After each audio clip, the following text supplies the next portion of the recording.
Hello and welcome to another sketch series. Today I'm going to be drawing Donatello from the Teenage Mutant Ninja Turtles. Probably my favorite Ninja Turtle. I'm actually not going to be talking much about this drawing. I'm going to be catching you guys up on some things that have been happening.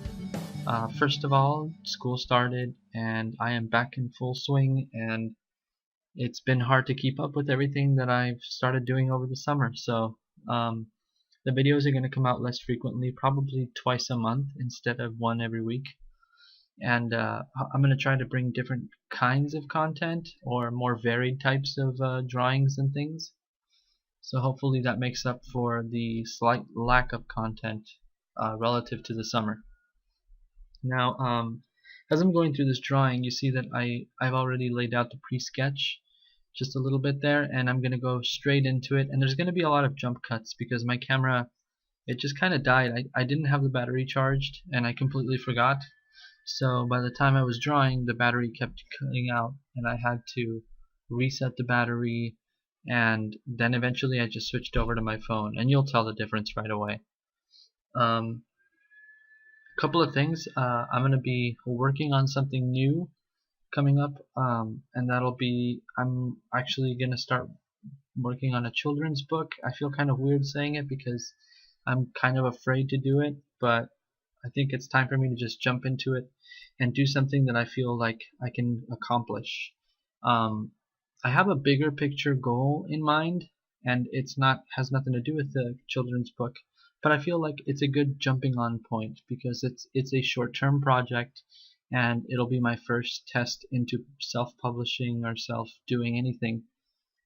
It's scary. I've never done it before, so I'm nervous, but I'm excited, and I hope to do well. I hope to do right by everyone who, if people buy it, I hope people buy it. I don't know. It's scary. It's just a new adventure. I'm excited. I'm nervous, but we'll see what happens. We'll see what goes on from there. I have the ideas all laid out. I have the numbers all done. And at this point, it's just a matter of funding, and it's just a matter of, before I start funding or going onto Kickstarter or anything, I want to have good concept pieces and parts of the story done so that it's a short-term Kickstarter, and so that I can finish the book in a realistic time frame and not just ask for money and then have people wait for it forever. They shouldn't have to wait forever. And I don't know. It's new to me, but I'm doing as much research and preparation as possible so that I can produce the best product I can hope for, and customers and sponsors and whatever can hope for as well. You can kind of see me here doodling. I've actually moved away from doing comic book style stuff for a while. I'm doing Inktober currently, and it is fun, it is challenging, it is new. Basically, I've decided in Inktober to draw all kinds of things that I'm not very familiar with. So I'm drawing a lot of Ninja Turtles because I'm really bad at them. A lot of mech designs. I've started doing some submarines.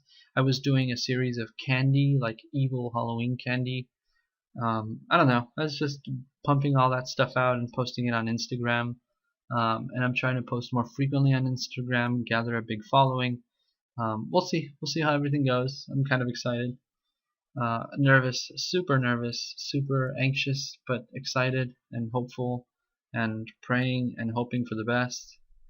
You can kind of see me here. I'm laying down some of the basics. I feel like I made his feet a little bit too short, but that's okay. Maybe it's a perspective thing. Maybe he's not really that short. And I went for a very interesting perspective. I tried to go from a little bit of a low angle camera, kind of looking up at Donatello. I've been reading the Ninja Turtles comics, and they've been really fun. They just brought Donatello back to life, and I'm happy for that because he's my favorite turtle. Overall, this drawing came out pretty well. It's kind of what I envisioned in my mind, so that's really good. I'm getting to the point, because I've been drawing daily for so long, I'm getting to the point where I can look at something in my mind and almost put it to paper the way I want to see it.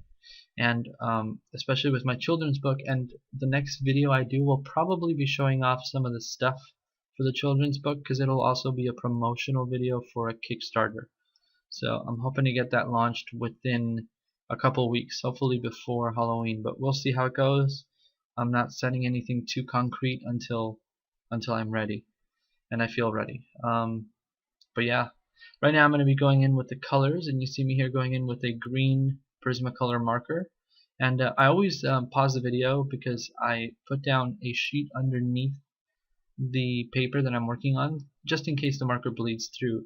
You can never count on different kinds of paper. Some paper is really good and absorbs it well, other paper does not, and so I don't really want to ruin 2 or 3 pages of a sketchbook. So I just kind of toss the paper in between and let it soak up all the bleed. And you can kind of see me fiddling with the camera and pausing and just making sure everything is where it's supposed to be. I really had fun doing this. It had been a while since I recorded a video. I used to record videos ahead of time, so the Martian Manhunter video was recorded before I actually posted it by about a week or two. So it has been maybe a month since I actually recorded a video, so that was really fun. I kind of like getting back in the swing of things. Hopefully one video every 2 weeks isn't too much of a disparity between content, and people won't sign off or be turned off by that. Some people like having frequent content and other people don't, so I don't know. I don't have a huge YouTube following. I don't have a following on YouTube, so I can't really say what people like until people show up and show me what they like, if they even show up, you know.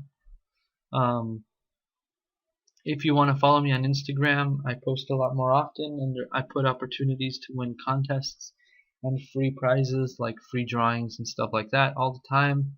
And you can also find information on how to get commission work done. All of that is available on Instagram. It's at Luke River Plate. It's a soccer team. It's not something weird.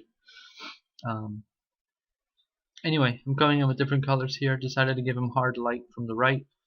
So you see me just kind of boxing in some of the main shadowy areas and kind of going from there. Nothing really fancy here. Just kind of going through the motions here. It's around this point that the video actually shuts off, and it's going to jump to I believe it jumps to my phone. I actually have a Samsung Galaxy. The camera on it isn't all that great, but it's not terrible either. So I don't know. But you kind of see me here just being really loose with everything. One thing that I've been doing on Inktober is doing a lot of really loose pen sketches, and because they've been so loose and so freeing, it's been really fun because I've been a lot more confident with my pens, a lot more confident with my motions, and a lot more confident to throw down lines and kind of trust the fact that I know what I'm doing at this point. So here's the point where the camera cut out, and now as I'm drawing, I'm also holding my phone and recording with my phone. So I actually have my elbow on the table and I'm holding my phone down.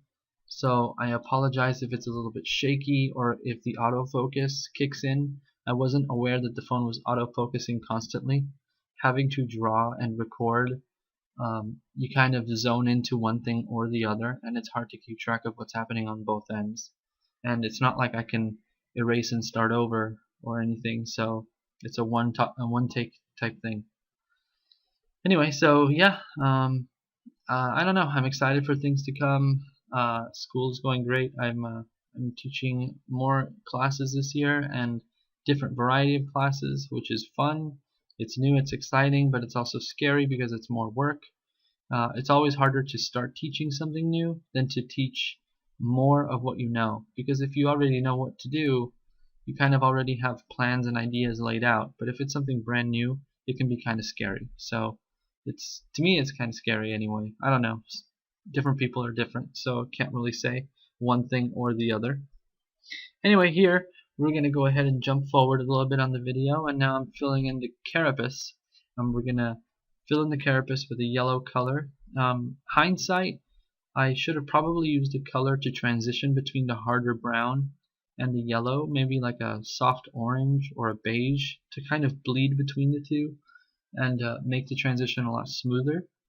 But it's okay, it didn't look terrible. I think it looks okay just as it is currently. And right around here I start realizing, oh, my camera's doing something funky, what's going on? So I don't know. Having to hold the camera was rough, but I don't have a tripod stand for my phone, so it is what it is. Anyway, now I'm working on Donatello's purple mask. Pretty cool stuff. We're going to jump forward a little bit here. and take a look at how I do Donatello's shell a little bit and a couple more things. Alright, and moving forward again, sorry if it keeps cutting out, it's just the video setting on my phone also has a 10-minute timer, so it makes it really rough to try to figure out what's going on and where all the cuts are. But here I'm laying in the light green and just kind of going over it. Now this is a different shade of green, it's lighter, but it's also a different hue, it's much more bright. It has much more of a brighter color.